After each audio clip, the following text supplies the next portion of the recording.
నేను నల్లధనాన్ని తీసుకొస్తానన్నావు, ఎక్కడ తీసుకొచ్చారు?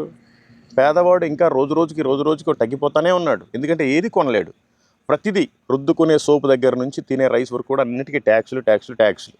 కోల్గేట్కి ట్యాక్సు, సబ్బుకు ట్యాక్సు, కాఫీకి ట్యాక్సు, ఏమైనా ఇంకా పిల్లలకి మెడిసిన్ కొంటే ట్యాక్సు, అన్నిటికీ ట్యాక్సులే.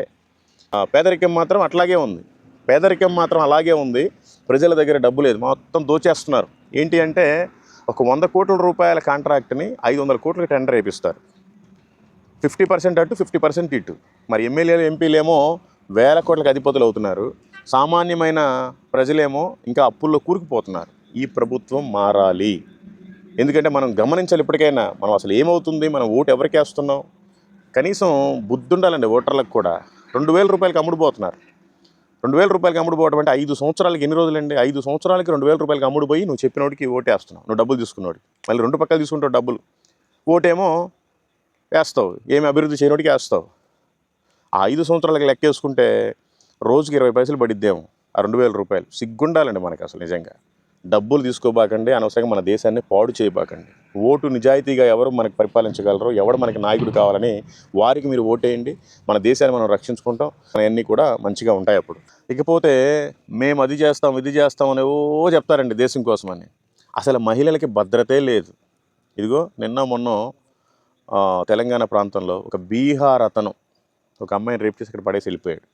మీకు అందరికీ తెలుసు ఇంకా మహిళల పట్ల ఎంత ఇదిగా జరుగుతూ ఉన్నాయి దేశంలో. మరి అవన్నీ అరికట్టకొచ్చుగా, అవి అరికట్టలేరు. మళ్ళీ అవన్నీ చేసేది ఎవరు? ఏ ముస్లిమో ఏ క్రిస్టియనో కాదు, చేసేదంతా మళ్ళీ హైందవులే. అటనే హైందవులందరినీ తప్పు పట్టట్లా. కొంతమంది మతోన్మాద ముసుగులో ఉంటున్నారంటే ఏం చేసినా మాకు బీజేపీ సపోర్ట్ ఉంది, ఆర్ఎస్ఎస్ సపోర్ట్ ఉంది, బజరంగ్ దళ్ సపోర్ట్ ఉంది, విశ్వ హిందూ పరిషత్ సపోర్ట్ ఉంది అని చెలరేగిపోతూ ఉన్నారు వీళ్ళు. మన సెంట్రల్ గవర్నమెంట్ మాత్రం వారికే సపోర్ట్ చేస్తుంది కానీ సాధారణమైన ప్రజలకు ఎటువంటి సపోర్ట్ చేయట్లేదు, ఎటువంటి భద్రత కల్పించట్లేదు, ఎటువంటి మౌలిక సదుపాయాలు లేవు అసలు. హైవేలు పేరుకి టోల్ గేట్లు 60 కిలోమీటర్లకు ఒకసారి దుబ్బుతానే ఉంటారు. ఆ టోల్ గేట్ల దగ్గర సరైన మౌలిక వసతులు లేవు, బాత్రూములు లేవు, టాయిలెట్స్ లేవు, సీసీ కెమెరాలు ప్రాపర్గా ఉండవు. భయంకరమైన రేట్లు. డీజిల్ పెట్రోల్ ఎంత ఉండేదండి మన మోదీ గారు ప్రైమ్ మినిస్టర్గా కాకముందు? రేట్లు ఎంత ఉండేవి? ఈ రోజున ఎంత ఉన్నాయి? నిత్యావసర సరుకులు ఎంత ఉండే రేట్లు ఇప్పుడు ఎంత ఉన్నాయి? అసలు ఏమైనా కొనగలరు ఒక సాధారణమైన వ్యక్తి?